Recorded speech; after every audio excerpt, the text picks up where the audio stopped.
Olá, hoje vamos mergulhar uma mensagem muito forte do Júnior Rostiola. A ideia central é como é que as nossas maiores feridas podem, na verdade, virar o nosso maior propósito. É uma jornada que fala de dor, de herança e, no fim das contas, de cura. Então, vamos começar com a pergunta que está no centro de tudo. A pergunta que o Rostiola faz.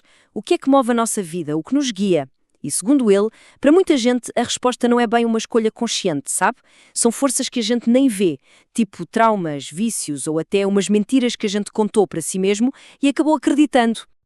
E para deixar essa ideia bem clara, ele usa um exemplo que todo mundo conhece, a parábola do filho pródigo. Só que a leitura que ele faz dela, essa é diferente. Ela ajuda a gente a entender por que tanta gente se sente perdida, não importa se está perto ou longe de casa. Olha que interessante isso.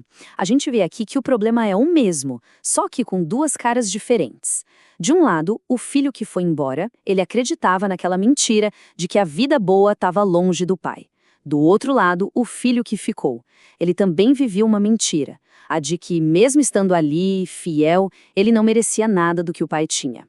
No fim das contas, os dois estavam presos, cada um na sua própria armadilha. E é aqui que está o pulo do gato.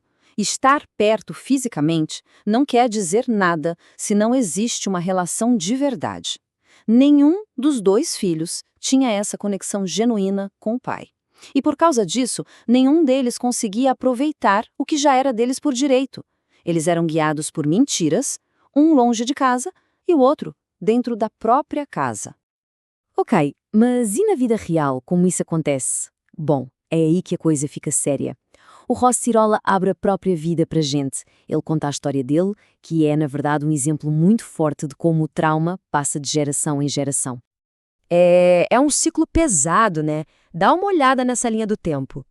Tudo começa com o bisavô dele, um imigrante, alcoólatra, muito violento. O filho dele, Atílio, o avô do Júnior, seguiu exatamente o mesmo caminho. E o pai do Rocherola? Ele viu tudo isso e, infelizmente, repetiu o padrão com a própria esposa. E no fim dessa corrente, nasce o Júnior Rocherola, herdando todo esse legado de dor. E as consequências disso na infância dele foram brutais. Imagina só, a primeira surra com 7 meses de vida. Viver com tanto medo a ponto de preferir dormir na rua. Sofrer um bullying terrível na escola. Mas o pior, talvez, foram as mentiras que ele começou a acreditar sobre si mesmo. Ele chegou a pensar que era deficiente, que não sabia nem andar ou correr direito. Isso travou o corpo e a mente dele de um jeito impressionante. E tem uma frase que ele usa que resume tudo isso de forma muito forte. Ele se sentia um órfão de pai vivo. Pensa no peso disso.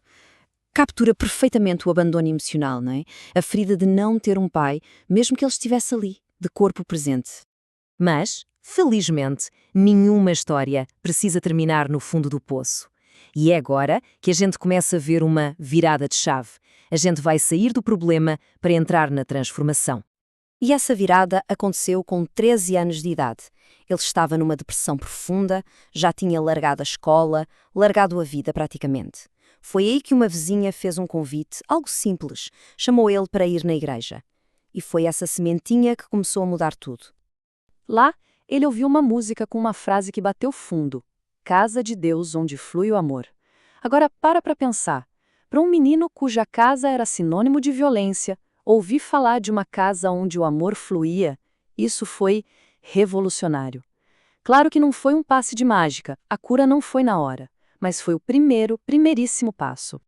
E é muito importante a gente entender isso aqui. A cura não foi fácil nem rápida.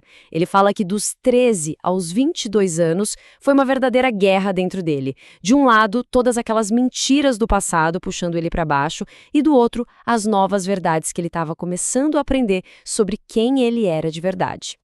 E foi essa batalha interna que o levou até à grande mensagem da vida dele, o ponto central de tudo isso. A ideia de que as nossas feridas mais dolorosas podem se transformar, de verdade, na nossa maior força, no nosso maior propósito. A tese dele é essa aqui, simples e direta. Uma pessoa ferida, fere. Uma pessoa curada, cura. É um princípio, nossa, tão simples, mas tão profundo. Resume a jornada inteira. A dor não precisa ser um ponto final. Ela pode ser o ponto de partida de uma missão. E aqui a gente vê essa ideia na prática, preto no branco. A dor de se sentir um órfão de pai vivo virou o propósito de criar orfanatos. A dor de ver de perto a destruição do vício virou um centro de recuperação para mulheres. A dor de passar fome, de viver na pobreza extrema, inspirou um mercado solidário. É impressionante. Cada ferida virou uma resposta, uma ação para ajudar outras pessoas. E o ciclo, aquele ciclo de dor de gerações, foi quebrado. E tem um momento que é, uau, super simbólico. O filho dele foi se casar exatamente na mesma região onde o bisavô violento começou tudo. E ali, naquele momento, o Rostiola sentiu que a história da família dele estava sendo reescrita. Era o fim daquele legado de violência. O que nos leva à grande lição de tudo isso. A maior dor que alguém enfrenta pode se tornar o seu maior testemunho. Quando a gente encara a adversidade, quando a gente busca a cura, a gente não só supera o problema. Aquela dor se transforma em força para ajudar os outros. Então, a gente volta para a pergunta do começo, mas agora com outro olhar, né? No final, a escolha é essa. Vamos ser guiados pelas circunstâncias, pelas dores, pelas mentiras do passado, ou vamos ser guiados por um propósito? Um propósito que nasce justamente de tudo isso que a gente viveu. Fica aí a reflexão.